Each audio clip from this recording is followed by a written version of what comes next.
Hello everyone, both here and in the cyberspace. Welcome, Simon Jacobson is my name. And I will be talking about, as distasteful as it may be, but being that it's a reality on the ground, unfortunately, how can a child of Abraham behead anyone?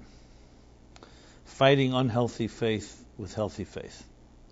And of course, it's addressing the conflicts and battles going on now in the Middle East with atrocities that at least the Western world has not seen in quite a while. Maybe last time was during World War II.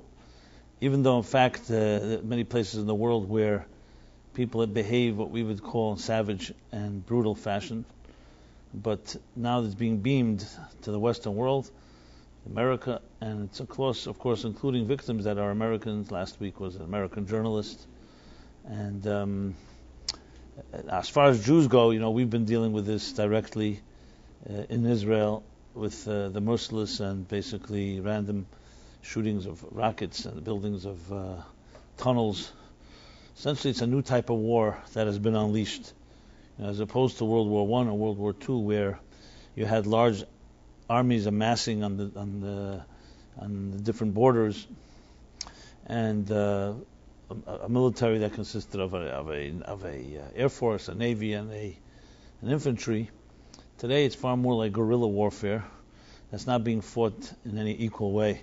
The mere fact that Israel, which has such a massive army, powerful army, has to deal with a type of hand-to-hand battle in Gaza, it just demonstrates the fact that the same thing with the United States, with all its firepower, it's extremely difficult to fight such a war. But it's clearly no question that it's a form of a world war, even though it's not, thank God, it's spread everywhere. But look, the fact is that predictions state that in the next 20, 30 years, Europe, it'll turn into a Muslim continent through democracy, through elections, through a majority.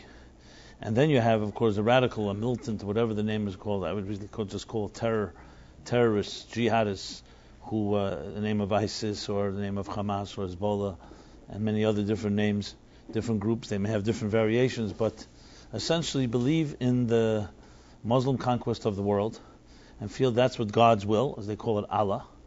And what's unique is that we're not talking about savages just butchering others. They do it in the name of God. And that's why you hear the yells and screams of Alila Akbar as they behead people and do things that are completely repulsive. God is great. So we're dealing with a very unique situation. You're not just dealing with a battle and a war. You're dealing with a very religious type of battle and war. And you're dealing with one where people are ready to do anything to demolish the enemy. There's no rules. Concepts of Geneva Conventions or other type of humanitarian rules are just a joke when it comes to this situation. Especially when people believe it's in the name of God, obviously there's no man-made conventions that can counter that. So I want to address this in a candid fashion. It's one thing when you try to fight battles through putting up band-aids and putting out fires. You clearly don't really deal with you're only dealing with the symptoms, you're not dealing with the real root cause. And frankly, I think most of the Western world has no clue what the root cause is and doesn't even want to know about it. America has been so spoiled that most people you ask, and I've talked to some young people and they said, listen, they're looking forward to the World Series coming up soon. They're looking forward to the new football season. People looking up to the different soap operas. I mean, this is what American youth and American public are interested in. And in a way, it's a blessing. It's because we have not had to fight any real wars. So what we have is really video games and gadgets, and the prosperity and comfort zones of this country have allowed it to become very indulgent in things that are completely not connected to reality. So then when you suddenly see what's happening, we have no point of reference. I remember by 9/11, 13 years ago, the point of reference many Americans had was that the planes going to the World Trade Center was like a movie. Imagine a movie becomes the standard by which people were comparing reality to. So yes, it's a blessing in disguise. In the sense, it's a blessing because people are very comfortable. But when you do face with realities like this, it's obvious that we're not prepared psychologically and emotionally, and definitely not religiously, to deal with such a battle. I have to remember there's 1.5 billion Muslims in the world. And by no means, and I've said this many times, do I believe that most of them are looking for beheading, approve of beheadings, and are looking for blood of innocent people. But I will say that I do believe almost all of them do believe that Islam is the superior religion, and therefore, though they may not condone exactly what's happening, but they do definitely condone the concept of having a caliphate or having an Islam control. Now, I know there's Muslim moderates and so on and so forth. But look, in Nazi Germany, Hitler was not a majority either. The National Socialist Party was not a majority, but it was voted in. And once it was voted in, the rest of the country went along with it, whether they agreed or didn't agree. So it doesn't really matter whether you disagree, as long as the one in control is doing what it's doing. So to say we don't approve is really very lame. So the fact of the matter is that the Muslim world should be called on it. With all the complaints and all the accusations against Israel, I don't understand why the whole Muslim world isn't being demanded to just simply absolutely condemn, not just condemn, to not tolerate. So my conclusion, frankly, and this is not in any way a stereotype, is because it is a breeding ground. Religious passions lead to a certain behavior, and it's true that it may be fringe elements, but these fringe elements could end up controlling major parts of the country and the world. Another issue here which makes this battle unique, this war unique, is of course oil, the unspoken elephant in the room. As opposed to, for example, Germany did not control resources during World War II that America was dependent on, or the Allies were dependent on. Here, a major addiction of the Western world, including the United States and other Western countries, is to the oil of Saudi Arabia and Qatar and other Arab Emirates and so on. So you have now an added element, because if there's a real war that breaks out there, it will threaten the whole lifeline of our entire economy, our entire industries, and so on. So it's far more complicated, this battle, than I believe almost any battle that's ever been fought. And especially in a world where technology reigns supreme and everything is so accelerated, battles are not isolated anymore. It's not like a war being fought somewhere and very little news is getting out of there. Everything immediately is streamed everywhere and everybody knows everything. So you're dealing with a lot of factors that I think are pretty unprecedented. And above all, it's almost a miracle, thank God, that has been contained to this extent. Because the fact last 13 years, they say al tiftach peh, which means you don't want to give an ayin hara, so to speak. But in the last 13 years, there has not been another attack on this mainland, or maybe there have been attempts, but it hasn't been done, thank God. And though we have elements that are clearly interested in doing anything to the Western world, what they call the infidels and the heretics, what some call the Zionist crusade type of conspiracy against the Muslim world. You have even statements of blood libels that are not being denied by officials, that Jews drink the blood of Christians, Jews drink blood of Gentiles. So it's really quite like a throwback to the Middle Ages, which, as I said, has been pretty shocking for those that are looking at it. Most people simply don't even want to accept it and just think of it as some type of aberration or anomaly, then the nightmare will go away. But anyone with a little intelligence knows nothing's going away so fast. Because even if you eliminate certain elements, there's a whole bunch of others. And as long as you have a religious ideology that believes that the only way for God's will to be fulfilled is that everyone has to convert to that ideology, you have yourself a serious problem. Even if some don't believe it has to be done in a violent way, it has to be done, let's say, through persuasion, but basically it means that you're seeing others as being inferior. That's part of the essence of this entire thing. What makes me laugh, not laugh, it makes you cry. If it weren't so tragic, it would be humorous, is that as a Jew, I speak now as a Jew, when you open up a Bible, you open up a Torah, and Islam clearly, just like Christianity, is built on this Bible. Not denied. Muhammad claims clearly that he's a prophet in this line of prophets of Jesus, and before that Moses and so on. Forget about what we Jews accept. Our belief is that the prophets ended at a certain point, and these people are not prophets. But let's not get into that. But they do believe that they are in the line of Moses. And Abraham is the Av HaMoin Goyim in the words of the Torah, in the words of the Bible, the father of all nations. And he had a son, Yishmael, who the Arab Muslim world claims is their great-grandfather. And Abraham is their great-grandfather. They may have different changes of how the Torah. The Torah talks about Isaac being the chosen one, the Akedah, the binding of Isaac, they attribute it to Ishmael. Again, I'm not getting into these differences, but everyone agrees that Abraham is the forefather. And everyone agrees that Abraham pioneered. If you look in the Torah, you don't need to look between the lines. It's very, very straightforward. He grew up in a pagan home, in a pagan environment that was self-absorbed with its material gains and its own successes. And Abraham defied a generation, his own family, his own home. Lech lecha, he left his homeland, he left his family to start a new movement.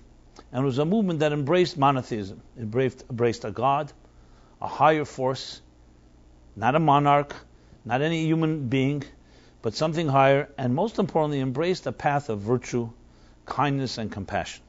The essence of Abraham. He had an open tent, an open home. Everyone was welcome, believer or non-believer. And he spread the word of God and the word of virtue and justice, lasa tzedakah and mishpat, first to his own family, and literally transforming and influencing with his power of inspiration thousands, if not tens of thousands of people. At the time, it may have been a novelty, but today, 4 billion people on this planet, and some say almost every person on this planet, has been shaped by Abraham's behavior. Firstly, as I said, Christians, there's 2.5 billion Christians, there's 1.5 billion Muslims, a few Jews, relatively speaking, 14 million. And even the Eastern world, some attribute that when it talks in the book of Genesis, that Abraham sent his children, Bnei Keturah, the children to the east, it refers to essentially the foundations of Buddhism. Many say are built on Abraham's teachings. As a matter of fact, the concept like Brahmin comes from the word Abraham. And you find other terms in Buddhist literature that is very Abrahamic. Now is not the place to go into it. I discussed this in different classes, the parallels between Jewish mysticism and Eastern mysticism. But regardless whether you can establish that, but Abraham's influence is indisputable. And what kind of influence? Introducing the concept of justice, of charity, of compassion. How does Abraham deal when he faces infidels? So again, you don't need to look anywhere between lines. There's an entire chapter in the Torah that talks directly about a city called Sodom. Till this day we use the word Sodom to refer to evil. Sodom and Gomorrah. There were two nations that were in the close to the today is like southeastern part of where Israel is, near the Dead Sea, where between the border between Jordan and Israel, and they were selfish, cruel, even to their own, and God decides He's going to destroy these cities. And first He considers hiding the fact from Abraham, and the Bible documents. And again, I'm not reading Medrash now; it's not oral Torah. This is literal biblical verses in the chapter Vayera in the beginning of in the early chapters of Genesis. And when Abraham does get wind, God tells him, finally does reveal to him his plan. What does Abraham do? You'd think Abraham, a man of God, sees a selfish, cruel nation. Finally they're getting justice done. Everybody's always talking about the wicked prospering and the good suffering. Here the wicked were going to suffer. So you'd think Abraham would get up and dance and celebrate. It also vindicated him. Because here, selfishness was being punished. Selflessness was being rewarded. No. What does Abraham do? Abraham goes ahead and begins to pray to God and demanding they should not destroy these cities. With all kinds of, maybe they're 50 tzaddikim, righteous people. How could you do that? People will say that the judge of the entire universe is not doing justice. You have a whole litany of Abraham's complaints. They couldn't even find one redeeming factor to keep the city. That's why the cities were destroyed. But what is Abraham's lesson? Is you do everything possible to save people. Even those that may be cruel. You always have hope that maybe you can get them to do tshuva, to return, to repent, to correct their ways. So it's just simply mind-boggling to me how people in the name of Allah, in the name of Abraham, missed this chapter. It doesn't make any sense. I was reading, next week we're going to read in the Torah, we read about, unfortunately, tragically, when a person murders someone. So in the Torah, which again is not a topic for this discussion, does condone capital punishment. And under very extreme, very rare circumstances, capital punishment was rarely meted out, but capital punishment is in the Torah. And it takes a lot of conditions to actually kill someone in the name of, in a court of law, and requires obviously due process, etc. Just to show you the extent of how the Torah, even though it allows capital punishment, how difficult it is to kill someone in the name of, even if someone murders someone, you have to prove not just witnesses that saw the murder. You have to prove that he did it deliberately. You have to prove that he knew what punishment he would get should he do it. He was warned. His conditions are almost like impossible to fulfill. And another interesting just footnote is that in a court of law, you needed the full court, like in Sanhedrin, which was the supreme Jewish court. Today doesn't exist, but in the time of the temple it existed. 71 people sitting on in that court. 71 judges. 71 being an odd number, so there can be no hung court. There'll always be a majority. It's an interesting, strange law. It says if it's unanimous decision by 71 judges that someone deserves the death penalty, he's acquitted. Seems strange. Unanimous is like, it can't be better than unanimous. It's one thing, you could say, how do you kill someone if 36 say yes and 35 say no?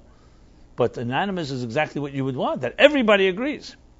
And the Talmud says, and Maimonides brings it, that he's acquitted, because the reason is that 71 people, not one could have found a merit in this person. Something must be wrong.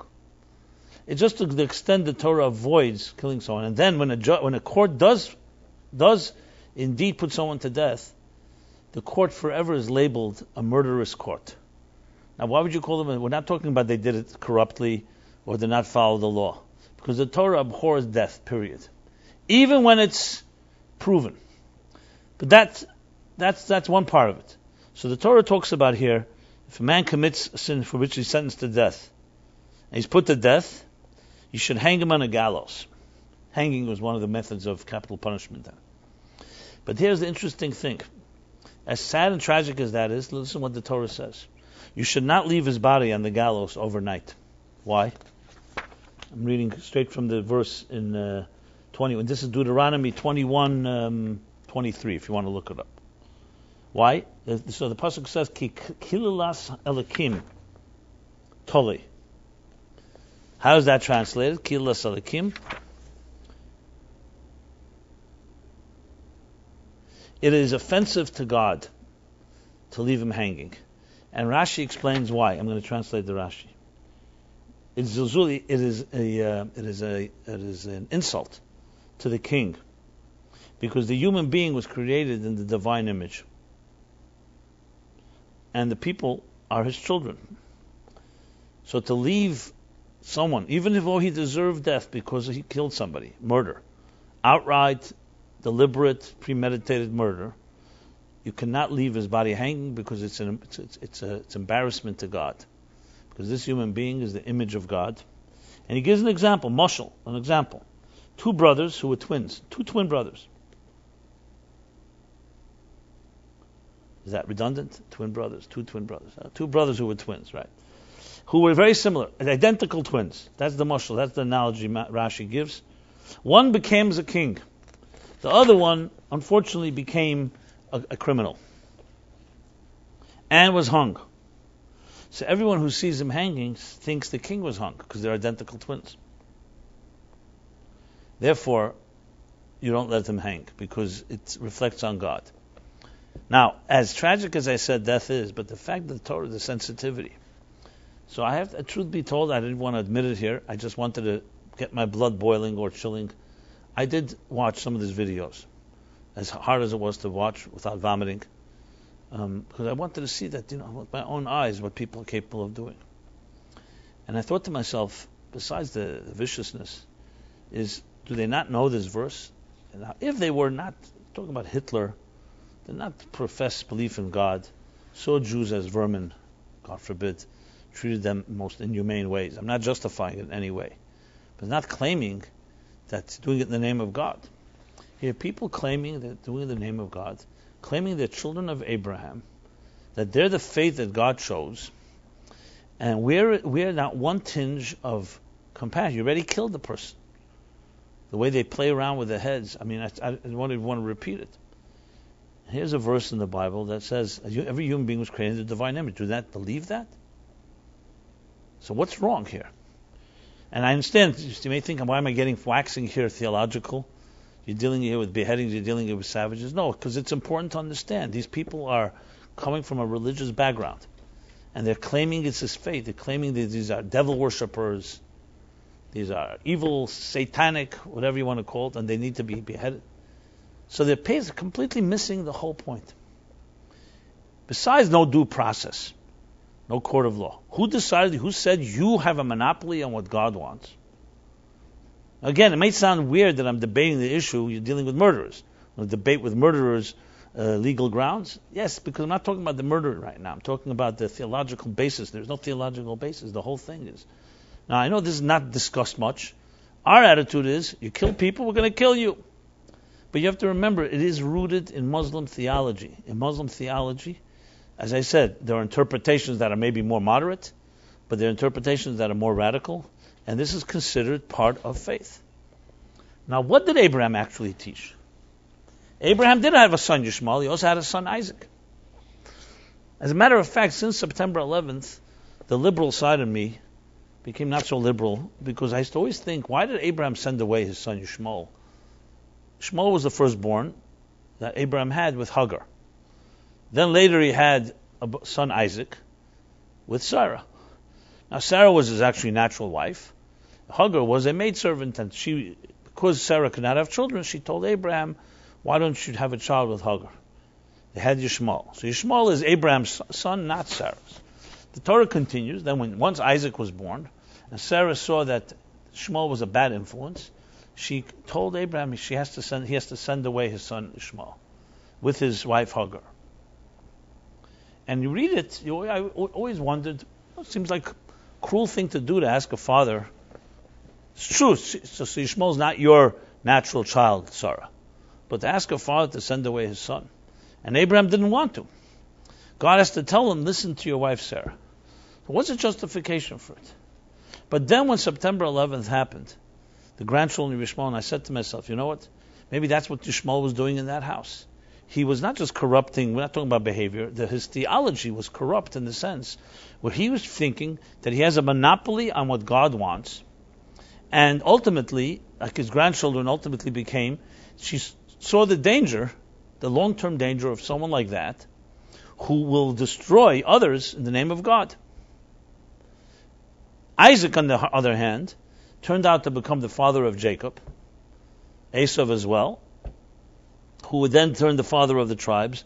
They would ultimately receive the Torah, and the Torah taught the path of peace, that God is not here to fight wars against others. God is here to bring peace to the world, harmony, compassion, and love. But as soon as you bring God into the picture and there's a distortion, you have the potential for a Yishmael. You have the potential for destruction as we see it today. And it's far worse when it's done in the name of religion than when it's done in the name of selfishness. Because now you're using God against God, in a sense. You're able to take an image, a human being in the image of God, and defile. You're defiling the God that you claim to be representing, that you claim to be sanctifying. What's missing? What's missing is fundamental principles that Abraham taught that Yishmael did not pick up. Now, I'm a firm believer, I said this a number of times, just like Esau and his grandchildren, great-grandchildren, who are the Christian, Western, Roman world, they ultimately did learn the path of compassion. For over 1,000 years, I would say 1,500 years, maybe even 1,700 years, the Christians terrorized the Western world. Jews for sure. The Crusades, the pogroms, the Inquisitions. The Inquisitions was the name of Catholicism, the name of religion. They felt that every Jew that remains a Jew is an infidel, and unless you convert, you do not deserve to be alive. And those are the ultimatums they made in one country after another. Exactly what ISIS and other groups are doing right now to Christians, and obviously they would do it to Jews if they were around as well. This is what Christians did. And they too stem from whom? From a man called Esau, whose grandson was called Rami, Magdiel. in Hebrew. And it took, I think the Inquisition officially closed down in the 18th century. The 19th century, if I'm correct, if I'm not mistaken. I think the 19th century. It maybe wasn't active, but official Inquisition, the Spanish Inquisition of the Catholic Church, officially ended in the 19th century. It was only 100 years ago, 150 years ago. Terrorized the world. And ultimately, however, a country like the United States was founded by Christians who came to learn and understand that religion is meant to bring compassion to the world, not to bring destruction to the world. If you read all the atheist books, the radical atheists like Sam Harris, Christopher Hitchens, Oliver Shalom, who's Jewish, his mother is Jewish, of course Richard Dawkins, you'll see they all blame religion for all our problems. More people have been murdered in the name of religion than any other ideology. That's it's arguable, and many have already rebutted it by stating Hitler wasn't exactly religious. He probably killed more people. Stalin was not religious. Together they killed over 60, 70 million people maybe, or at least were direct cause of the deaths of 60, 70, and many others. Mao Zedong was not religious. As a matter of fact, communist ideology was that religion is the opiate of the masses. Religion was completely rejected. Pol Pot in Cambodia was not religious. Genghis Khan was not a religious battle. So that could be argued whether religion was the cause of most deaths. But let's, for argument's sake, there are definitely battles, religious wars, that were fought in the name of killing the Christ killers called the Jews. They say Constantine, who embraced Christianity, and when Rome became official Christian empire, his advisor suggested to kill all the Jews. And the main reason was, it was very well known what the main reason was, because the Jews reminded the Christians, if you have an Old Testament, what do you need a new one? And they knew the Jews would never embrace Jesus and never embrace Christianity. So it was a thorn in their side. Constantine purportedly said, no, let's not kill them, let's save them for scapegoats whenever we need to blame problems. And some say it was the most brilliant move, because throughout the centuries the church was able to do whatever it did with its corruption by just blaming the Jews for every problem. It's actually what Hitler ended up doing as well in World War II. Whether this is true or not doesn't matter, but it's an interesting piece of trivia. We believe God is the one that made sure the Jews survived, not Constantine. But regardless, the point I want to make is that yes, many wars were fought in the name of religion. Holy wars are the hardest wars to fight, to extinguish, because they're fought in the name of God. So that's what these radical atheists are saying. If you're fighting in the name for land, for money, for power, for resources, for the women, whatever it may be, fine. You can negotiate, because we'll give you what you want for peace. Make a treaty. But if you're fighting in the name of God, what do you want? The only thing you could say is there's nothing. I want your total, either all of you dead or all of you to convert.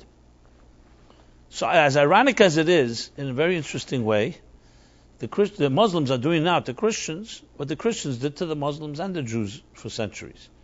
Whether this is God's way of revenge, the revenge against the silence of the murder of the Jews during the Holocaust, is by turning Europe, that was so silent, into a Muslim continent. Some say yes, bringing the French arrogance into humbling them when France becomes a Muslim country. Interesting type of twist. There's a businessman I know in Brussels, and he, like many other Jews, he's secular, is making his exit strategy, getting out of Europe, he's moving his business to China, other places. So he told me an interesting thing just a number of months ago. It was an interesting insight. He said, had they not killed the Jews, Hitler, and Europe today would be the superpower of the world. There'd probably be 20, if not plus, million Jews in Europe. And Jews are Jews, with their heads, their minds, businesses. They would have turned Europe into the most powerful, because they wouldn't not necessarily have to leave Europe. Israel may never even become a state. It's interesting. What would have been? See, Europe basically destroyed itself by killing the Jews. And not that anyone's happy about it, but the Muslims say it very loud and clear. They tell French and the Germans and the Belgians and the Dutch and the English and the British, all the European countries, we will use your democracy to turn this place into a Muslim continent. And you hear this time and again, and the fact remains, the numbers, unless there's some major change, which is unlikely, they say a population that has a fertility rate of less than 2.2, meaning 2.2 children per couple, within 30 years will become obsolete. Because you need more than 2.2 to be able to perpetuate the numbers. In Europe, the birth rate, I believe, is 1.7 or 8, and the Muslim birth rate is 4 or 5. So the numbers speak for themselves. So all the predictions are there. Again, it's just an interesting way to look at the whole context of history. As far as the Middle East goes, well, the Middle East is mostly controlled by Arab Muslim countries. Israel remains a big wound on their face because it's like essentially against the will of God. Why do you think they cannot recognize the state of Israel? I think it's just because they're anti-Semitic. They see it as a disgrace, as a desecration of God's will. You know, why is there a mosque on the Temple Mount? You know, Jerusalem isn't even mentioned in the Quran. So why is there a mosque? Why is there a mosque in Bethlehem? Bethlehem is a Christian city, if anything. It's a Jewish city, of course. Because part of Muslim thinking from the time of Muhammad was that wherever you conquer a country, you have to demonstrate that God's will is that Islam be the dominant religion.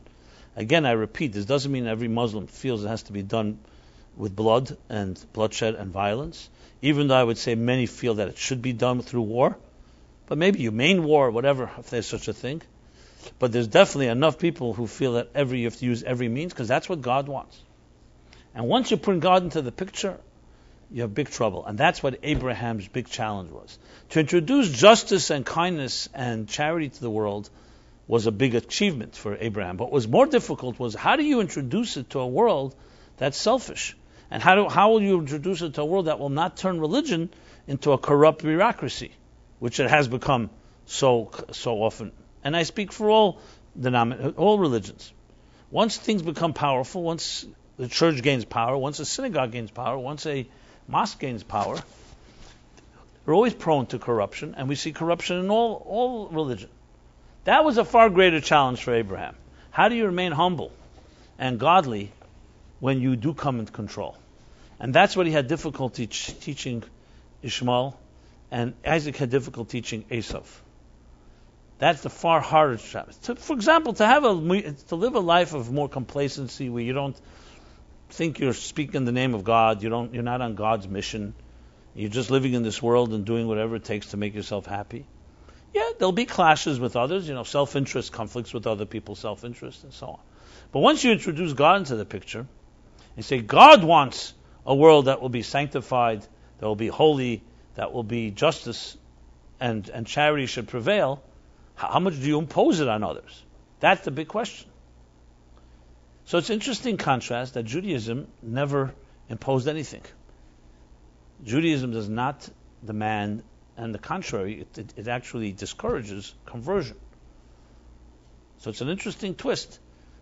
Christianity and Islam not just encourage it, it's their whole theology is based on that.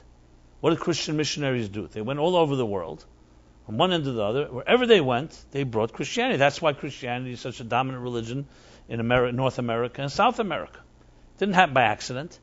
It was done with very aggressive means, and it was done through converting the pagans. That was essentially the gospel, to convert the pagan world. Judaism never went to convert anybody. If someone wants to convert to Judaism, they're dissuaded, because you can serve God without being Jewish. The Muslims and Christians essentially say you can't serve God without being Muslim or Christian, respectively. Not everyone's going to state it on the front, on the headlines, but that's essentially the belief. What's the difference? The difference is whether you're a secure, godly person or you're an insecure one. If you're secure with God's mission to your life, you don't have to go change other people for you to be right. Someone else doesn't have to be wrong for you to be right. If you're insecure, and maybe you see that your older cousin, the Jews, are around, you start wondering, one second, if they're right, then I'm wrong. And therefore, there's a constant defensiveness, even say jealousy if you wish, and competition to demonstrate that the Jews are wrong. The Jews never wanted to debate Christians in the Middle Ages. The Christians constantly insisted on debating. Let's sit down and find verses and scriptures to prove that Jesus exists. You know the Jews' response was, leave us alone. Do what you want, leave us alone. Why do you have to prove it to us? If you believe it, believe it. It was the mature and sensible response of anyone that's secure with their position. I don't need to debate you.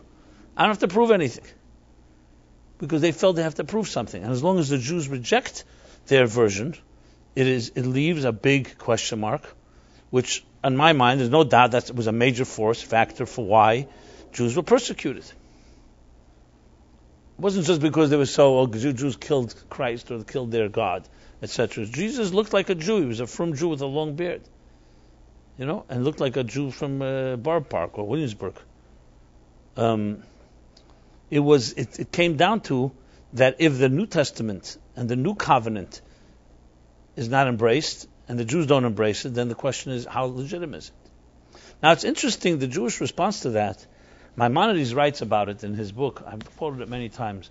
The censors took it out, the Christian censors took it out, but he writes, where after they rebuts and rejects Christian and Muslim thinking as far as the Jew goes, he actually says Islam is monotheism, Christianity had elements of paganism and elements of some form of I don't know if idolatry is the right word, but partnership, shittuf, and so on. But then he says something very interesting that really takes a great man to say, and a great way of thinking. He says, despite all the misgivings and shortcomings, the fact is that God allowed Christianity and Islam to grow to such extent and capture the imagination of billions of people. Okay, in his time it was probably millions. You have to say that God in his mysterious ways through Christianity and Islam helped pave the way toward Mashiach, because they spread the concept of the Messiah and the concept of unity of God to all peoples, reaching even the farthest islands. That's what Maimonides writes. So despite the fact that a Jew does not need Christianity and Islam, we still understand the fact that it has spread. We see the positive in it. There's a positive element. That it took a pagan world that didn't embrace any justice and was complete savage and completely self-absorbed and turned it into somewhat more justice-oriented. And with the years, Christianity became a country like the United States. And most Christian countries today are not crusaders. And they're not aggressive, violent, holy warriors. Are there exceptions? I'm sure there are exceptions, but it's definitely not the norm. And the United States became a haven for all people. Religious freedom became the basis of it. And religious freedom we have to acknowledge, including Jews. So the first institutionalized government that embraced the concept that all men are created equal and that we all have inalienable rights, including the right of freedom of religion, including the right of freedom of speech and the other Bill of Rights, etc. And you can prosecute someone in this country, as in many countries, if they discriminate against you because of your faith. I'm not suggesting every human being on earth or in this country loves Jews. There's still cultural anti-Semitism. There's plenty of that. But on an institutional level, it's the first time such a thing happened. And it wasn't so simple. We know people like Peter Stuyvesant and others had anti-Semitic feelings in New York and other places, but it prevailed. This became part of the Declaration of Independence, and it prevailed till this day. How do we Jews look at the whole thing? We look at it as a gift.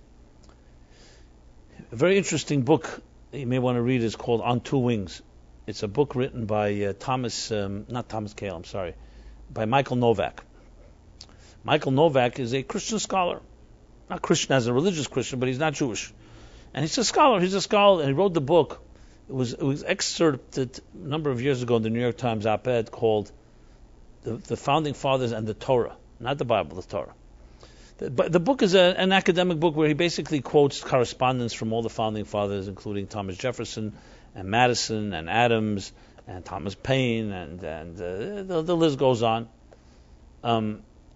How their thinking in founding this country was based purely on what he calls Jewish metaphysics, Torah theology, and documented in letters and letters and letters, and not on Christian theology. Interestingly, that's why you'll find words like "in God we trust," providence. You don't find words like salvation, savior, and so on, which are far more. Thomas Cahill wrote also the famous book "The Gift of the Jews," where he makes the case where that Without the Jewish people, we wouldn't have basic principles like, he has 30 words would not exist: optimism, redemption, destiny, hope, etc. So these two books, but especially On Two Wings, shows you how Christianity evolved into developing a humane system, which is ours, which still stands, primarily, and it was not based on economic success. You find nowhere in the Declaration of Independence or in the Constitution that we want to create a successful capitalist financial empire. They wanted to create a country that would allow different walks of life, people accepted, all men are created equal. First time in history where you're not discriminated because of your faith, your creed, and ultimately your color too. It's even interesting, even though most of the founding fathers, if not all, had slaves. It's interesting, they themselves wrote things in their own words that actually undermined the whole concept of slavery. How they were able to reconcile the two, I'm not sure. But I guess they called all men are created equal. They didn't see slaves, blacks, as men. They saw them as half men or whatever it was. But essentially, what ultimately destroyed slavery, it wasn't some upstart rebels. It was the interpretation of the Constitution and the Declaration of Independence, literally, that all people, including why discriminated by color. So whatever, they may still have had primitive views about color or whatever it may be. I'm not getting into that. But the point is that the United States became a country, and it's a good example. Again, I'm not speaking about individuals, and by no means is this country perfect. But as Churchill once said, I think, about capitalism, it's the worst system he's ever found, but he's never found a better one. So what you have here is a system built on absolutely Torah values. And it really goes back to that statement that all men are created equal. That's direct from the Torah, where it says that all people are created in the divine image. And nobody has the right to take that away from you. It's inalienable, divinely endowed rights. And it's interesting, with all the separation of church and state, right? And nevertheless, you have words like created equal. They could have read, all men are born equal. They could have written, all men are equal. And then it says divinely endowed, inalienable rights. Why are they using words like divine and all created?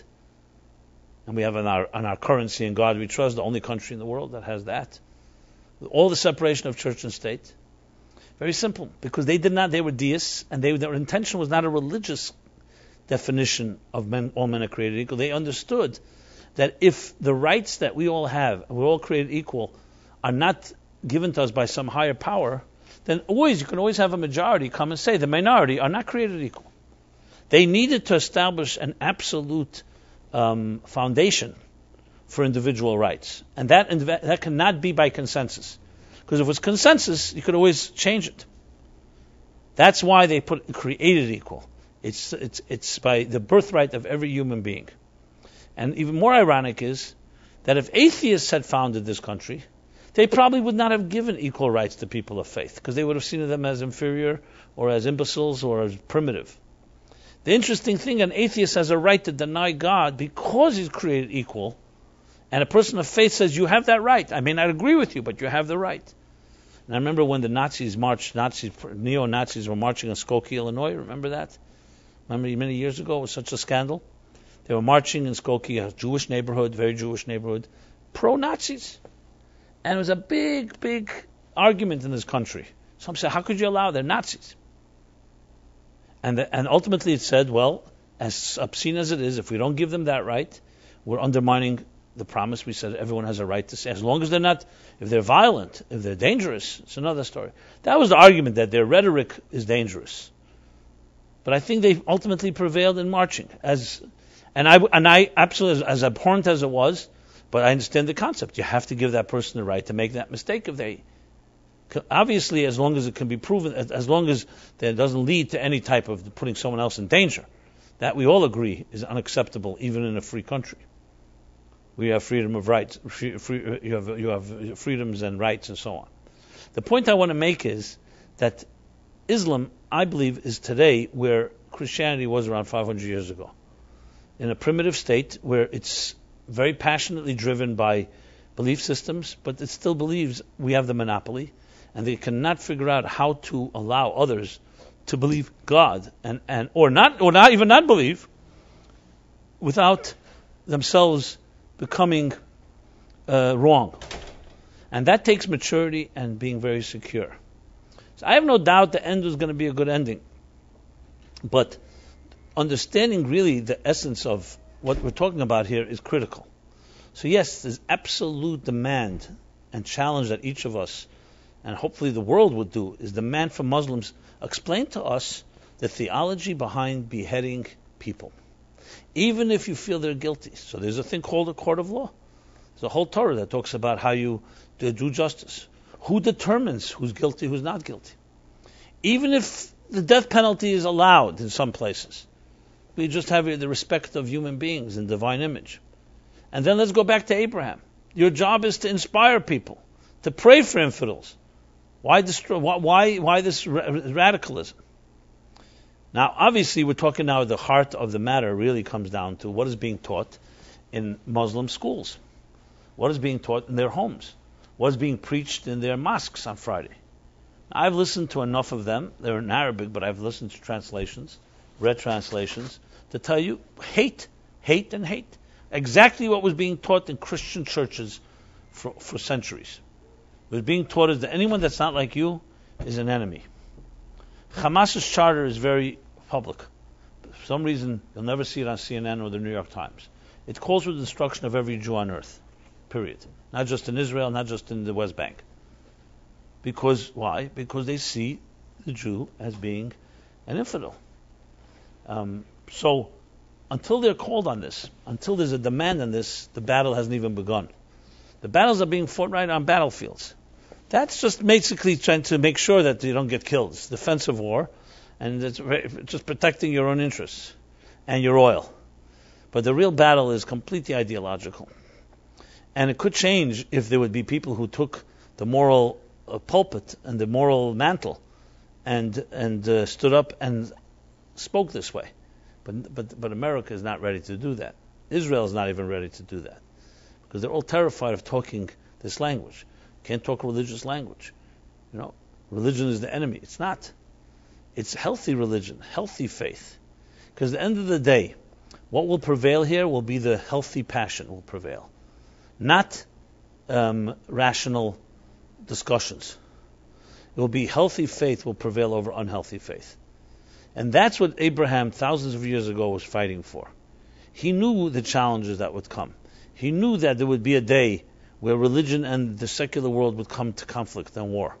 And you have many references to it. This is more hidden in the Bible, not so direct. But especially in Lech Lecha, where it talks about the Bris Bein Absarim. I don't have it open here, but there's a verse there that speaks about the great dread and tremors that Abraham was experiencing that night when God made the covenant with him.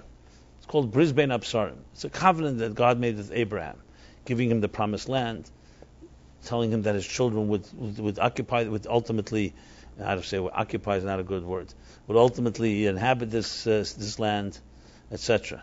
But in the beginning there, it says that the night fell, and a shudder, a darkness, a tremble consumed Abraham.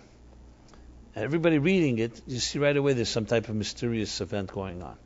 And the Medrash explains, because Abraham saw the empires that would come from his children, who would terrorize the world. There would be the Egyptian empire that's directly spoken about in the verse, the Babylonian, the Greek, the Parasamadai, the Persian, Syrian empire, and then ultimately the Roman empire. And some say also the Ishmaelite empire.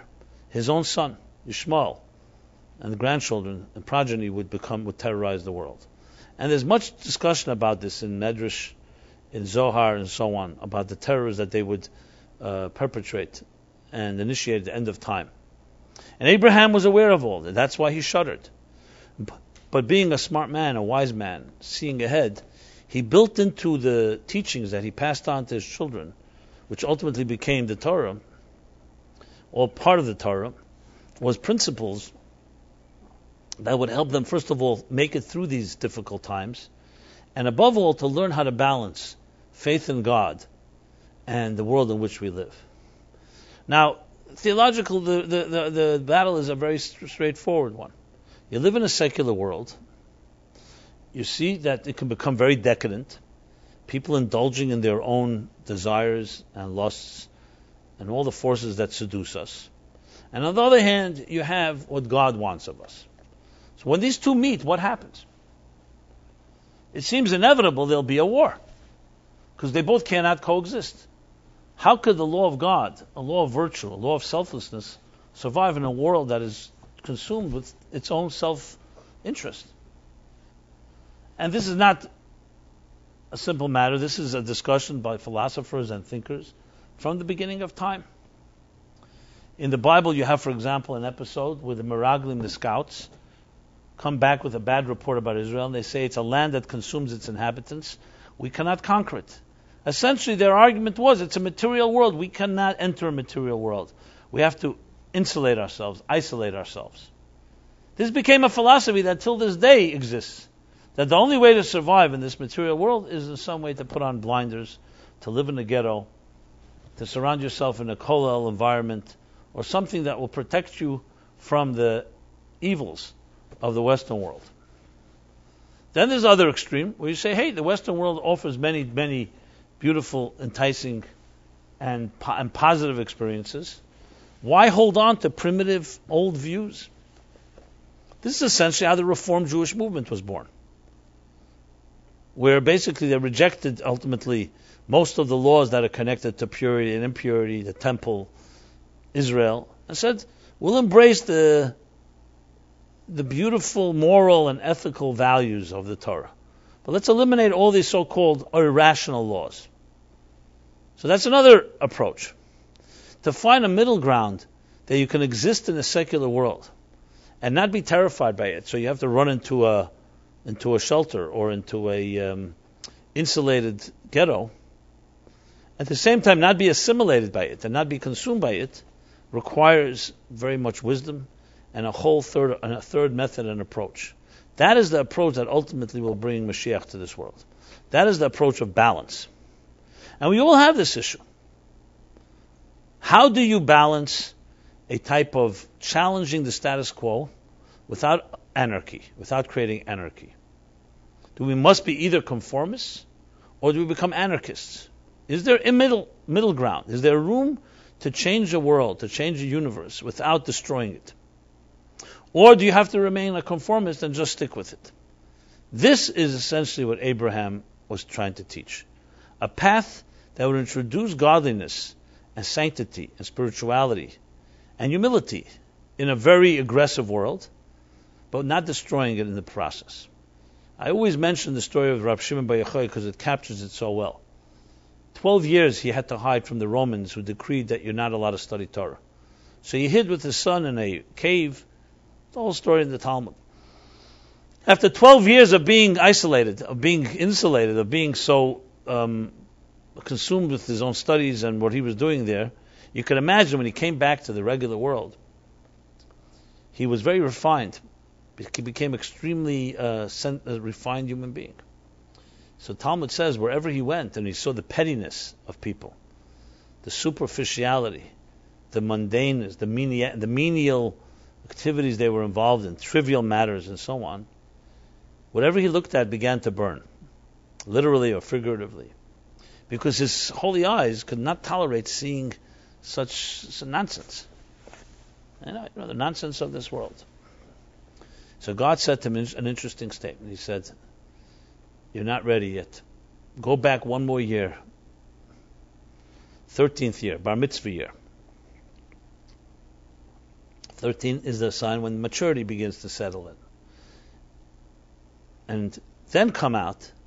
So he went back for a 13th year, and when he came out the next time, this time, wherever he went, it says, didn't begin to burn. Whatever he saw that was broken, he fixed. He repaired. So which is a greater state? You think the first state is so spiritual, so pure, cannot tolerate anything impure, so everything begins to burn. That's a very noble state. No, but that's not the purpose of existence. God did not create the world for chaos. He created l'sheves yitzara, to settle it. He wants you to civilize the world. He wants you to transform the world, not destroy it. And that happened in the 13th year, that Rashbi Shimon Bar Yochai elevated to a new level, where this time, not that he suddenly accepted pettiness and didn't bother him. On the contrary, he was mature enough now, instead of burning it, to find ways to repair it. Educate them, teach them, inspire them with love. So it's far easier to discipline someone with severity than to elevate them through love. Because the initial reaction when you see something inappropriate is to criticize it, is to rebuke it. And that was what Rashbi came to arrived at that level. This is the path that Abraham taught, that, yes, it's taking thousands of years for the world to accept. It's either one path, one of conformity or anarchy. But to have a situation where you don't destroy the world, you repair it, that's the path that was given at Matan Torah, Tiferes Zeh Matan Torah, the middle path, the path of balance. As the path of Jacob introduced. Not to the exclusion of others. The goal was that Jacob and the Jewish people would become role models of this balancing act and teach it to the rest of the world, which ultimately Christianity and now Islam has to come to terms with. So, obviously, without question, when you see people killing other people, beheading them, behaving in atrocious ways, you have to do whatever it takes militarily, etc., etc. That goes without saying. But the real battle is not there. That's a battle that's on the ground of dealing with the symptoms. The real battle is the battle of the minds and the hearts and the souls. And until that day comes that somebody can get up and speak on a moral, spiritual, religious level, I think you can't win this battle. It has to be addressed at the heart and core of it, which is what defines what God wants. What defines what Abraham wants. And Abraham, everyone agrees, is the father of all nations. What would Abraham say? What would the Torah say? And that's the attitude we have to take. The second aspect I want to add is the passion. To just say, okay, these people are crazy, these people are fanatics, it's all true. But so what? What do you gain by identifying that? We Jews have to always look and learn lessons from something. When you see someone that's fanatical, in the most destructive fashion, one approach is, you know what? It's not for me. This guy's nuts. I'm out of here. Another is, say to yourself, 1 second, why are you not as fanatical and as passionate about what you believe in than this crazy guy is? Some say this, Rabbi Jonathan Sachs, former chief rabbi of England, he spoke at the Shloshim of the Lubavitcher Rebbe. He was acknowledging him because the Rebbe was the one that encouraged him to become a rabbi. So he was acknowledging that. And then he asked the question, he said, why did the Rebbe, he was wondering, spend so many resources, seemingly disproportionately, to find a Jew anywhere they may be, to bring them a matzah, to blow shofar for them, a mitzvah, so on. You go fishing where the fish are. Most Jews live in New York, Tel Aviv, Jerusalem, Paris, London, Melbourne, wherever, Moscow, Los Angeles, Miami. So that's where you go. You concentrate where there's many of them. But send somebody flying to Bangkok or to Vietnam, because there's a Jew that is there serving for the government. Or there's Israeli students who are backpacking in the Himalayas. Wherever it may be. What's the logic of sending them such... It seems like you have to be focused and strategic. And his response was, which resonates with me, that's why I'm repeating it. He says, we don't know what's in the Rebbe's mind, but he suggests that following the Holocaust, where Hitler hunted down, and the Nazis hunted down every Jew with fanatic zeal, zealots. I mean, if you know the extent, they had to look for a Jew. First of all, they had these obscene elaboration of what a Jew is, a quarter Jew, a half Jew, 5 generations back, 3 generations back. This whole racial laws. Secondly, the way they would hunt them down with stethoscopes. They would go to stethoscopes in walls and houses. I mean, you have to really, to that extent, the stethoscope, to see if there's someone hiding behind the wall. So Rabbi Sachs said that the Rebbe felt that if we don't hunt down Jews, every single Jew, with passionate love, with more passion than they fanatically hunted down Jews with hate, they will have won. That was his take, which is, in my opinion, very accurate, because it's also a Jewish approach to things. So let's give you an example. You're familiar with the Haftorah, right? On Shabbos, when we read the Torah. So after finish reading the 7 sections, so there's one more section read, the Haftorah. You'll see that was at the end of the chapter. The guy who gets maftir. What's maftir? Maftir is the conclusion. Maftir is a section from Tanakh, from Nach, usually from Nevi'im, from the prophets, that has a similar content that we read in the prophets, that which was read in the Torah. How did this custom originate? We read the Torah. Why do you have to read an extra thing from the prophets? To take, for example, this week's chapter. Now, these 7 weeks, we read not from the prophets connected to the chapter, we read from the prophets connected to consolation, because the Shiva de Nechemta is the 7 weeks of comfort. So we usually read either something from the Pasha or something connected to the time. Like, for example, the Haftorah Rosh Hashanah is the prayer of Hannah, which was on Rosh Hashanah for a child. Okay. The question is, where did this custom come from? Why did they add this additional reading from the prophets? It came from, interestingly, from a negative experience. The Romans, as I mentioned before with Rab Shimon bar Yochai, decreed that Jews are not allowed to read the Torah anymore. Why they hated the Jews read the Torah beats us all. But they saw the Torah as being the Jews' obstinate way of holding on to their book. So there's a decree, you're not allowed to read the Torah. At the penalty of death. If in a synagogue they found someone reading the Torah, they would kill them. What did the Jews do? I'm sure some were Moser Nefesh and found ways to do it anyway. But many, they passed they were smart. They found a loophole. Oh, the Torah you mean is Chumash. Even though, frankly, the Torah could be a lot more than Chumash. But the narrow definition is the 5 books from Bereshis, Shmos, Vayikra, Bamidbar, Dvarim, or Genesis, Exodus, Leviticus, Numbers, and Deuteronomy. But you didn't say Nach, you could read. So they read, instead of the Parsha, they found in the Nach, in the Nevi'im, a corresponding theme. That's what they would read on Shabbos. So that was a loophole. So the Romans came, they said, you reading? Well, we're not reading the Torah, we're reading prophets. Why they didn't close that loophole, I don't know. By the time they realized, I guess, the whole thing was over with. Okay. So then finally the decree was over, obviously. What happened? So you'd think, okay, time now that we can go back to read the Torah, what's the point of reading the prophets? No. By Jews, it doesn't work that way. Once you add something in Kedusha, in holiness, you never stop. The fact that it came out of a negative experience, so be it. Something negative brought something positive. This is a quintessential Jewish approach. You redeem everything. If there was something negative, it turns us into stronger people. As the Torah says, as they were oppressed by the Egyptians, the Jews, in direct proportion, they proliferated and blossomed. That's a true message of healing. When you're healing, you don't just heal and go back to square one, back to the drawing board. Healing means that illness can no longer attack you because now you've learned to use it as an asset. That which doesn't kill you makes you stronger. It's literally like a medicine. Once a strain, why, for example, as one gets older, there's less common colds?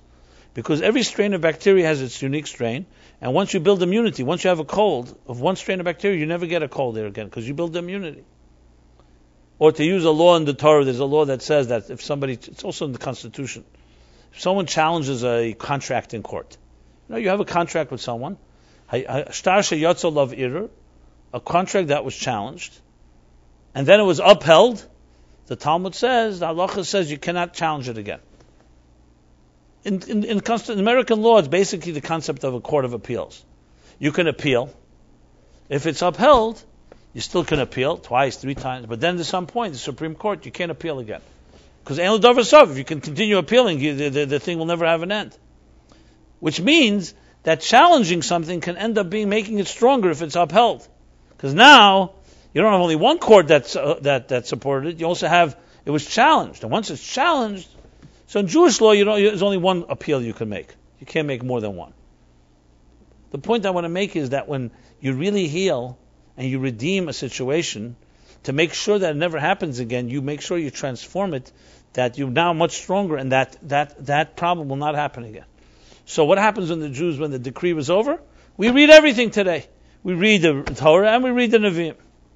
The point I'm making, going back, when you see crazy, passionate fanatics, like the Nazis, or like the ISIS, or the other terrorist organizations, yes, it's easy just to dismiss, or you say, you know what?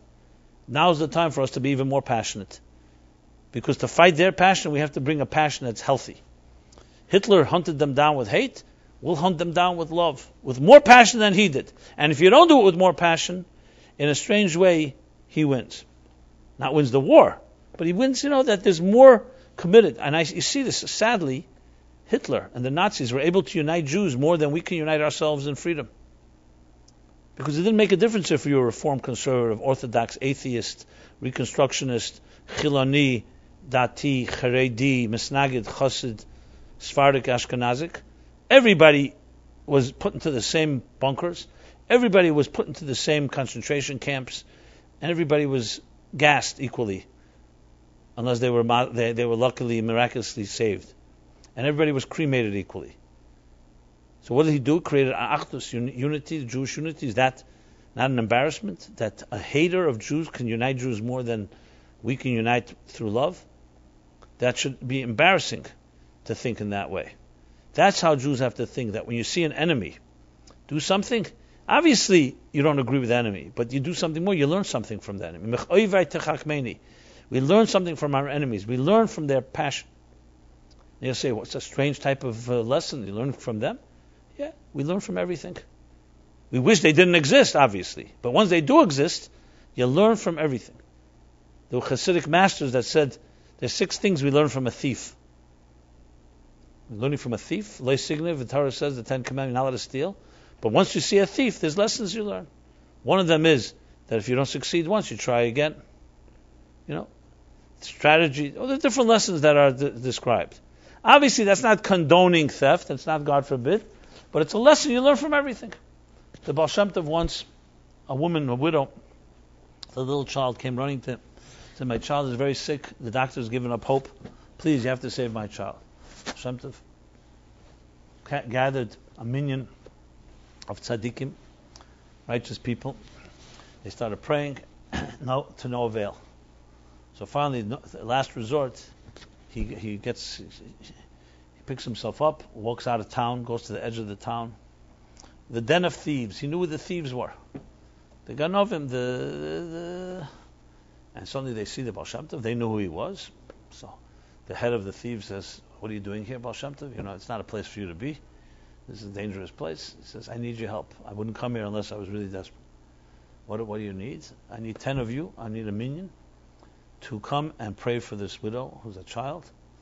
Okay, their hearts went out to her. They said, fine. Baal Shem Tov's asking, so he prayed with them. And you know what? It was successful. It was successful. And the child was healed. So afterwards, the Baal Shem Tov students came to him and said, very strange. He brought together the righteous people, tzaddikim, and that didn't help. Thieves, these are ganovim, these are robbers, these are criminals. So he said, yeah, I saw that all the gates in heaven were locked, and I needed someone to break in. That's what he said. See, this is how you learn lessons. Obviously, this is not condoning or suggesting we should be thieves, God forbid. But you can learn something from everyone. Sometimes a thief can teach you how to break in when you need to break into certain places. If you don't have that ingenuity, you end up not getting in. So everything can be used. When you see someone that is crazy about something, even if it's completely distorted, misplaced, there's a lesson to be learned that we have to take passion in a healthy way and use it to break through and do things that we never do rationally, in a good way. So the ultimate counterforce to passionate fanaticism, passionate killings, is passionate, healthy commitments, where you do it in a way that you're desperate. You do it in a way that is absolutely adamant, without any hesitation at all. So no way am I suggesting, obviously, anything that is criminal, God forbid, or negative, but passion. is something we always have to use. And when you see it misplaced, the counterforce is to use it in a far more placed way. And that ultimately can counter that power. So these are lessons that we can learn from some of the events that are happening now. We just entered the month of Elul. Today is the second day of Rosh Chodesh. Month of Elul is a month called the month of Chodesh HaRachamim. It's a month of compassion. Why? Because this is the month when Moses was able to secure from God the Yud Gimel Midas Harachim, the 13 attributes of mercy that we will say, especially by Slichus, especially in Yom Kippur. These are the 13 paths that God says you invoke these words and you can deliver compassion and you can deliver mercy and you can open up doors. So this month becomes a month of door openings. It opens up doors. What is the real secret of it? The real secret lies in an interesting paradoxical episode. And that is, you find in Medrash, but the last Rashi in Chumash, literally the last Rashi. Rashi is the classic commentator of Chumash, of Talmud. Shlomo Yitzchaki, his name was Shlomo, the son of Yitzchak. He is considered to be the greatest commentator of them all, to the point that it's hard to imagine how you could learn Chumash or Talmud without Rashi, how they understood it beforehand. So in the last Rashi in the entire Chumash, which is one of the most moving verses there are, it's the eulogy of Moses, the great Moses. So it talks about how Moses was a prophet like no other, no man that ever saw God face to face. But then there's the last verse and it says, it's like this is the tribute to Moshe, to all the Eisus and Meifsim, all the signs and wonders, miracles. Asher asa Moshe le'enei kol Yisrael, that Moses did before the eyes of all the Jews. Le'enei kol Yisrael. It's the end of the Torah. So Rashi comments and says, what did he do before the eyes of all the Jews? He broke the tablets. And God said to him, Yesher koichecha sheshivarta, thank you for breaking them. That's how Rashi concludes Chumash. Now, obvious question is, what's missing in the verse? You need Rashi altogether. We know Moses did miracles. It wasn't like a surprise. The Torah is full of them. The 10 plagues, the leaving Exodus from Egypt, the parting of the sea, Matan Torah, 40 years in the wilderness, Lechem min hashamayim, the bread from heaven, the man, the water from the Be'er Shel Miriam, the Anani HaKavod, the clouds of glory. And after Miriam, even though that was the honor of Miriam and Aaron respectively, but when they passed away, it continued in the honor of Moses, and many other things. So what exactly is missing? It says the Torah is concluding for all the great things Moses did. Now, what does Rashi choose? None of the above. Not the Exodus from Egypt, not the parting of the sea, not the Sinai, not all the other miracles. He chooses something which, frankly, one wouldn't call a miracle even. A wonder. It's actually a negative. He took the tablets and threw them down and broke them. What do we do because of that? That's the first of the 5 negative things on Shiva Asar B'Tammuz that causes us to fast. The beginning of the 3 weeks, the saddest period in the Jewish calendar. Why did he broke the tablets? Because they built the golden calf. So what's exactly positive about this? The rule is Mesayim B'Teiv. So if you read Chumash, it's a good ending. You read Rashi, it ends up being a bad ending. What's going on? And of course, why does God say thank you? What's exactly the Shekoyach, thank you? If it's thank you, why are we fasting on Shavuos B'Tammuz? We should celebrate. Moses did such a great thing. He broke the tablets. Pretty obvious questions. But answering these questions carries literally the secret of Judaism, the secret of Yom Kippur, the secret of Elul, the secret of our Jewish survival period. As I mentioned before, for us there's no such thing. There's negative experiences, but negative always brings to something greater. What's going on here? So there's another Rashi. We know Rashi relies on earlier Rashis. In Parsha Kisisa, this is where the whole episode where Moses is up on the mountain and he's praying to God for forgiveness for the Jewish people because of the golden calf. That's where we read about the breaking of the tablets, and then Moses marches back up on the mountain and is asking God, forgive them, show me your glory, hareini nas chveidecha, back and forth, back and forth. That's where God reveals to him the Yud Gimel Midas HaRachamim, the 13 attributes. Okay. So Rashi cites there and brings there that why did Moses break the tablets in the first place? So the Welt thinks Moses got angry, he was out of control. He's so disturbed by this golden calf, which was idol worship. You just heard from God, do not build false gods, don't serve the worst possible crime. That should be Yarig Val Yavi. You're supposed to die before you bow to an idol, let alone build one. And 39 days after they heard the 10 Commandments and the greatest revelation in history, this is what they do. So everyone teaches very simple. Moses got so furious. What do you need these tablets? He just shattered them. Absolutely not correct. First of all, Moses had a Moichen de Gadlus. He had a presence. He'd seen many things. They say he got out of control. So Rashi says that it was a deliberate act to save the Jewish people. And he gives the example of a shadchan, of a broker, a matchmaker. Moshe was the matchmaker. Shushbina de Malka. Shushbina. He was the one that delivered the Torah from God to the Jews. Moshe kibel Torah Sinai and Masara. So when Moses saw the breaking of the golden calf, he immediately calculated, as a good lawyer would do, the Jews had only heard La Yilachal Kimachem. They only had heard. They had not signed the contract yet. Or more important, they didn't receive it. They were not given the luchas. They only heard from heaven.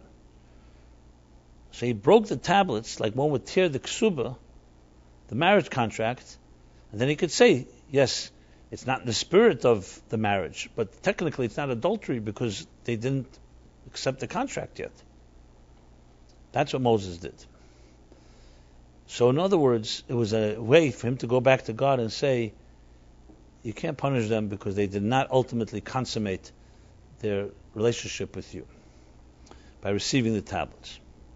But let's analyze this a second. It's a very interesting chap Moses had. But look what he did.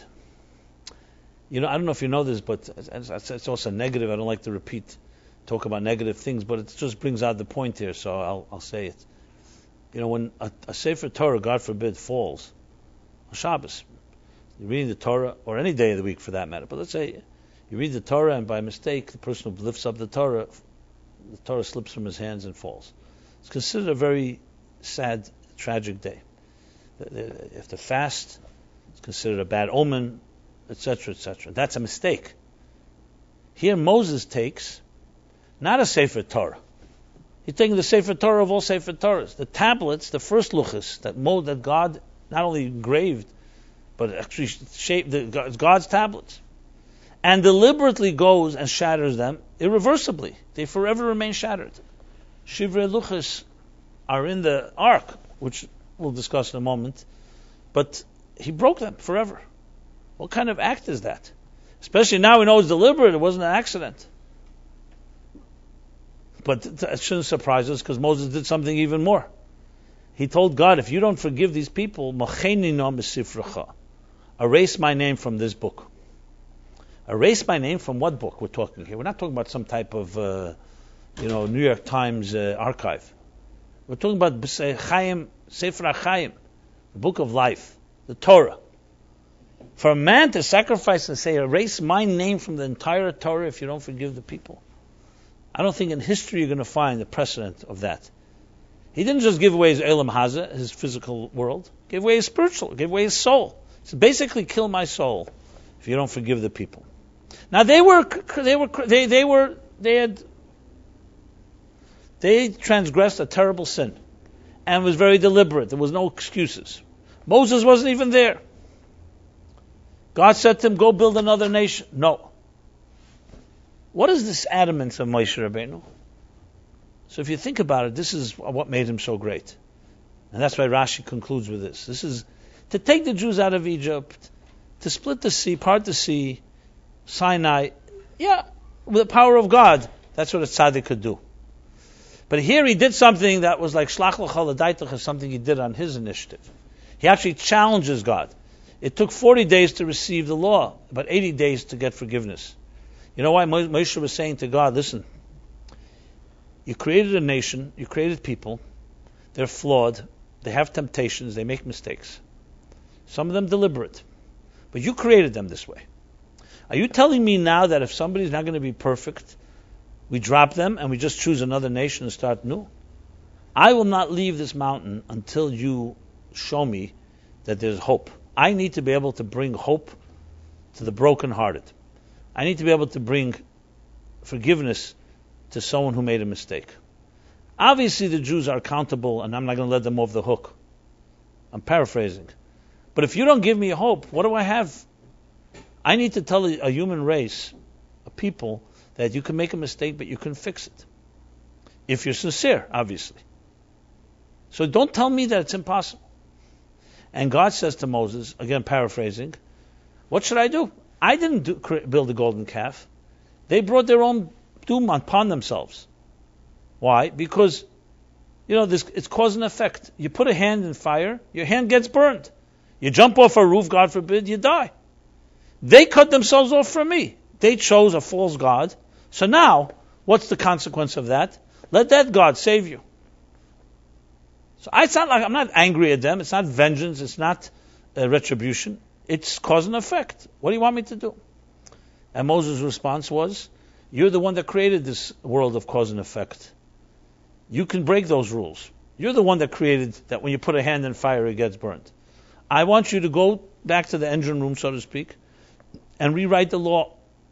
Open up a Pesach of Tshuva. I'm not telling you to change the Torah, but say that in case a person does make a mistake, there is a back door. And you know something? God first said no. For 40 days he said no.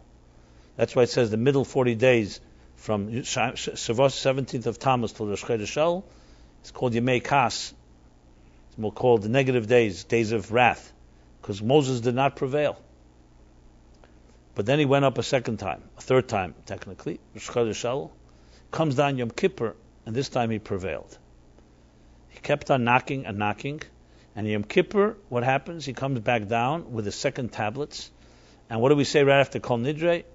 3 times. Vayomer Hashem, God says, Salachti kidvarecha. I have forgiven them as you have spoken. Salachti. This is the greatest act that a human being ever achieved in life. He prevailed over God and God's Torah and structure. Not God forbid in a way that you can just go ahead echtev oshuv and say, okay, you know what? I can do whatever I want. I could always have the back door and go through tshuva. That's not possible. That's not acceptable. But something after the fact, he gave us the birth of hope. That's why Yom Kippur is the most sacred day in the year. Because to give us perfection, it's not realistic. Tell someone you're never going to make a mistake, but to say you can make any mistake and you can always find a way to correct it, that's a great, great gift. And that's the Chola Eisus Samev. That's what Rashi is saying. And God says, Yeshakaychacha, thank you for breaking the tablets. Which may explain why these tablets remain intact. What do you mean intact? The broken tablets were placed in the Aron and they remained there with the other tablets. Why? Why do we need a reminder of broken tablets? Discard them. Don't discard them, whatever. Misampira, Moshe became rich from the edges or whatever. But why put them in the Aron?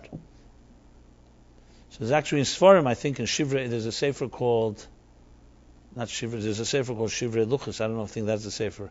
In some book it says that Rosh Hashanah of Elul is Arein Luchas for Shivrei Luchas. Because it says in the pasuk you should have in the Aron, you should have the Luchas, the second tablets, of Shivrei Luchas. That's one of the Rosh Hashanah of Elul. Because Elul is actually, that's the story. So Matan Torah is a story of love. Yom Chasanos is at Matan Torah, it's a marriage.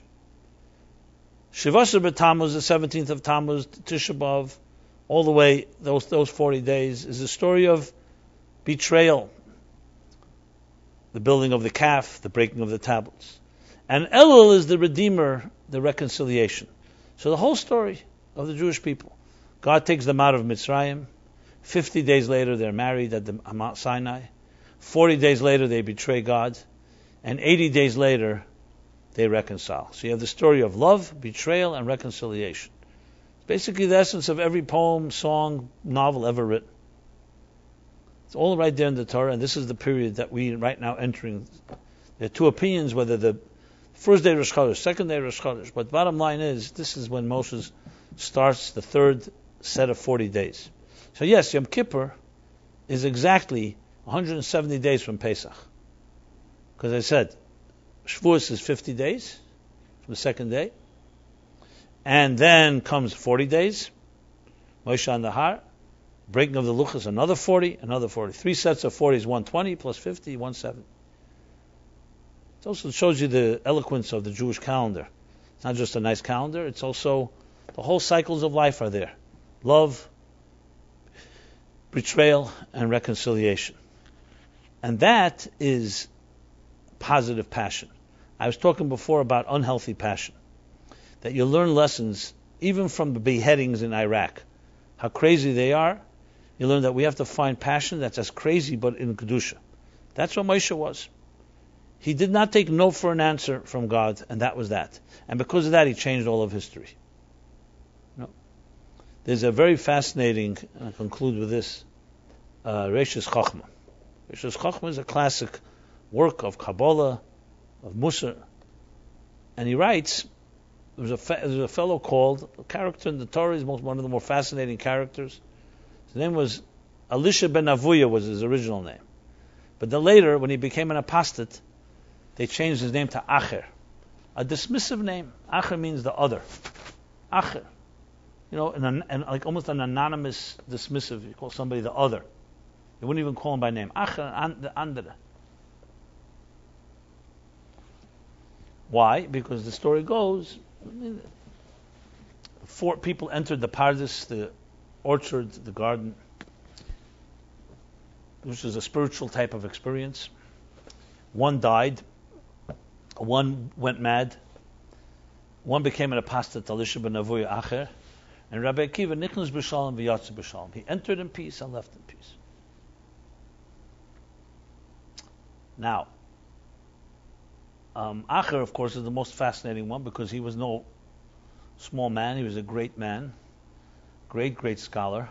And you have other parts in the Torah that talk about him, what he witnessed. He saw things that disturbed him greatly when he saw injustice, where a father sent his child up to bring down Shiluach HaKhan, to do the mitzvah of Shiluach HaKhan. And the child fell off the ladder and died.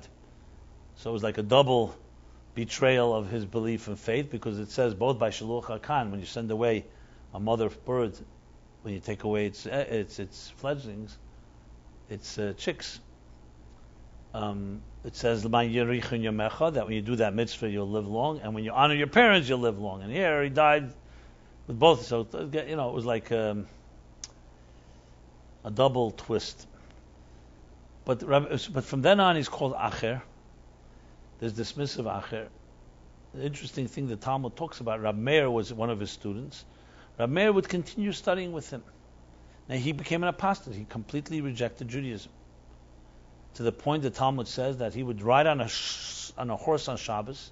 Rab Meir would walk on the side and learn Torah from him. Later when they asked Rab Meir, how could you do that? He said, I throw out the peel and I eat the fruit. The story goes, they were once walking, and Rabbi Acher was such a powerful person that he realized they came to the Tchum Shabbos. There's a point where 2,000 cubits, as you get outside of a city, you're not supposed to walk further. So he tells Rabbi Meir, we've reached the boundary, you can't go on, you have to go back. So Rabbi Meir said to him, metaphorically speaking, why don't you come back with me? He said, for me it's too late.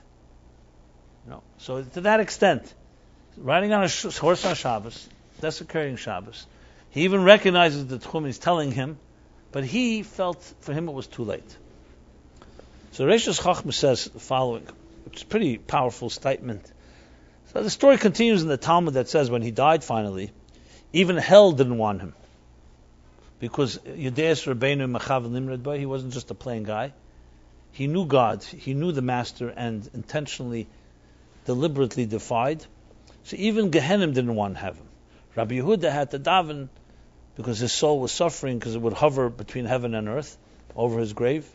And he had to pray that hell should let him in. I mean, the story goes on. It's a character. If you had I always think if I made a cocktail party and I'd invite people from history, I definitely would invite Acher. I'd love to interview him. He's a good character to talk to. I hope that's not sacrilegious. What do the rabbis say here? Huh?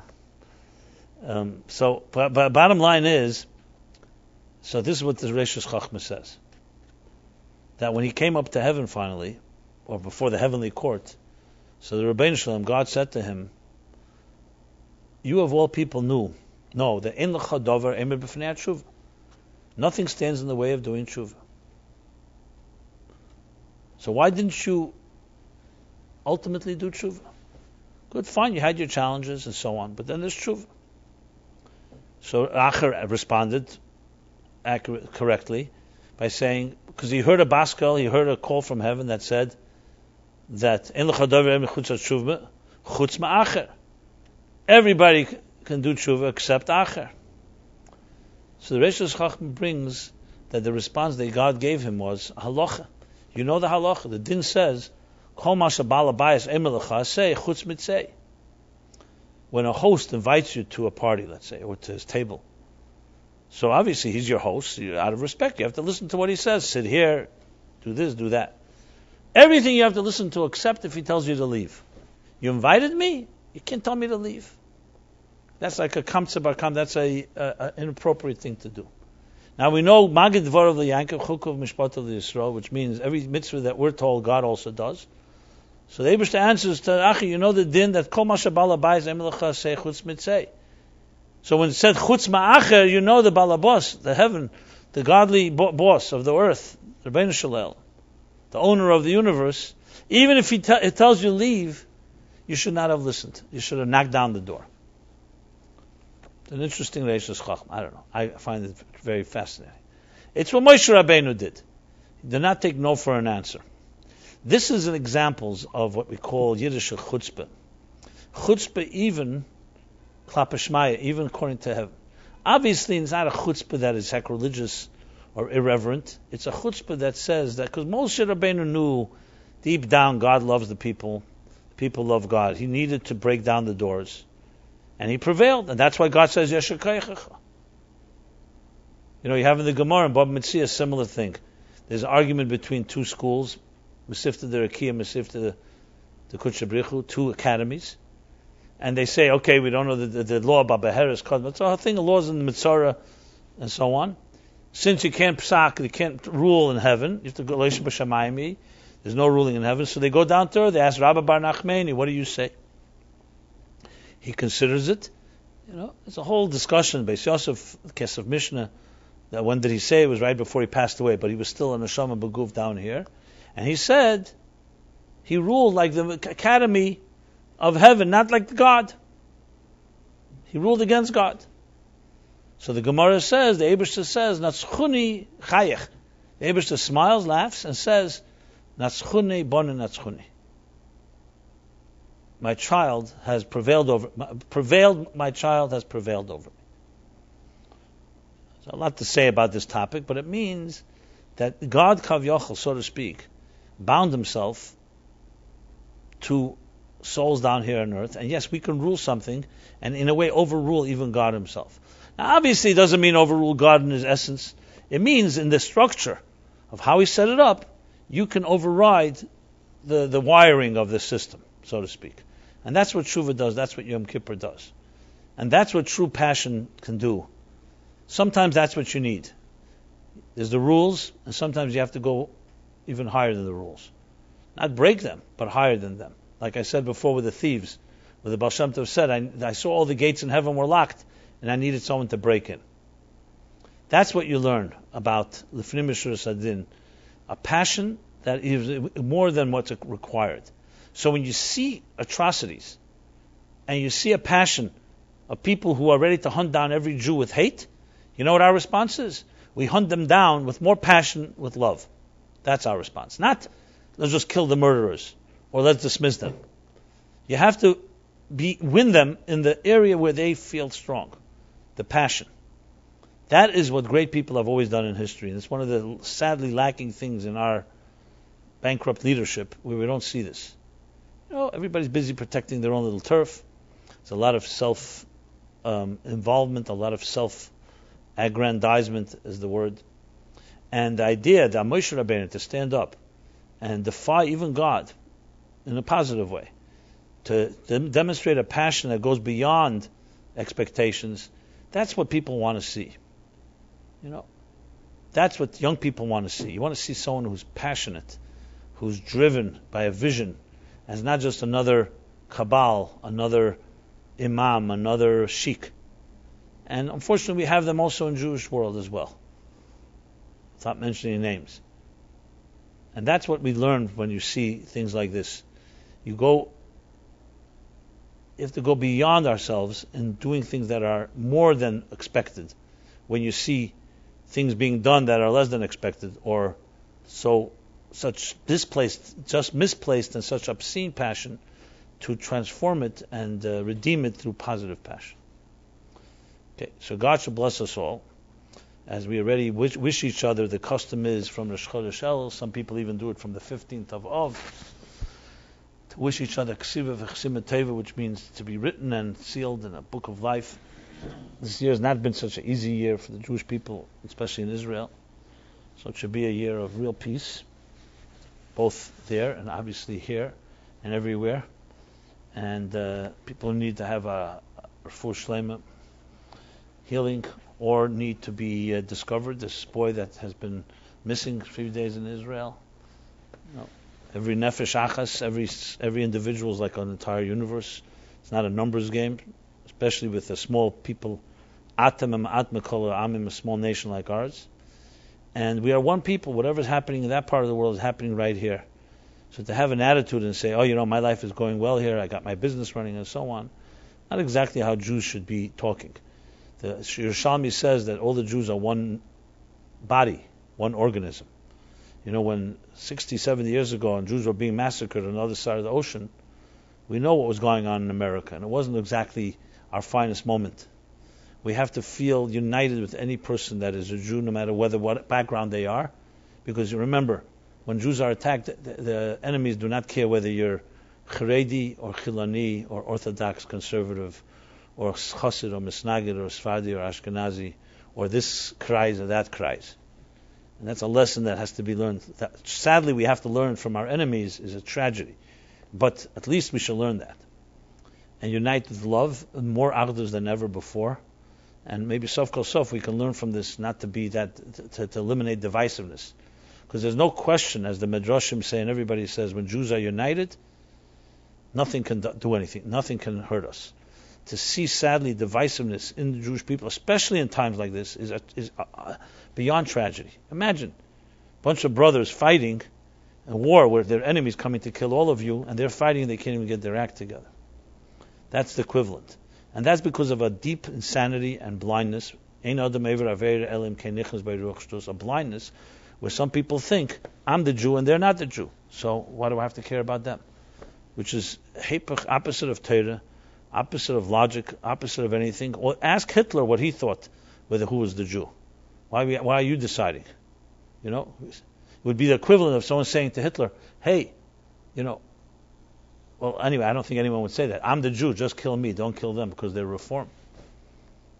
I don't think anybody did that exactly. If anything, they said kill him because he's like the distorted Jew, whatever. I don't want to speak negatively about Jews, but I think it's high time that we understand and get our act together. Obviously, the people that are the problem probably not listening to what I'm saying anyway, and even if they did, they'd probably dismiss me as some called maverick or worse. But who really cares? The point is that God should bless us. The month of Elul should be a chedesh harachmim for all Jews, wherever they are, for all people, because for us, Shalom means Shalom for everybody. We pray for the peace of the world, not just the peace of the Jews. And we should finally understand we're one nation, and this Chedesh HaRachim is for all people, men, women, and children, no matter what background. And we should do our part. People add in Torah, Avedi Gemilas Chasodim, in studying Torah, in prayer, especially in charity and acts of compassion, because Mahu Chanun Afata Chanun, the month of Yud Gimel Midas Harachmim, which is the 13 attributes of compassion, what better way to make a keli, a container, is by behaving more compassionately to each other. So let's all make that resolution, and hopefully that alone, Terem Yikrov Ani Ena, even before we call out, we already get the answer. It should be a blessed month, a blessed year for everyone, Begashmis and Beruchnis. So until next Wednesday, everyone should have a very, very healthy week. And we will continue next Wednesday. I believe that this week Philip is still not giving his class until September. And if anybody's interested in the emails we send out now, starting yesterday and today, the 60-day emails, it's a free service. So just sign up at meaningfullife.com. And please leave us your email address. I say this both for you here and also for the listening audience. And it should be a very good week. So thank you very much.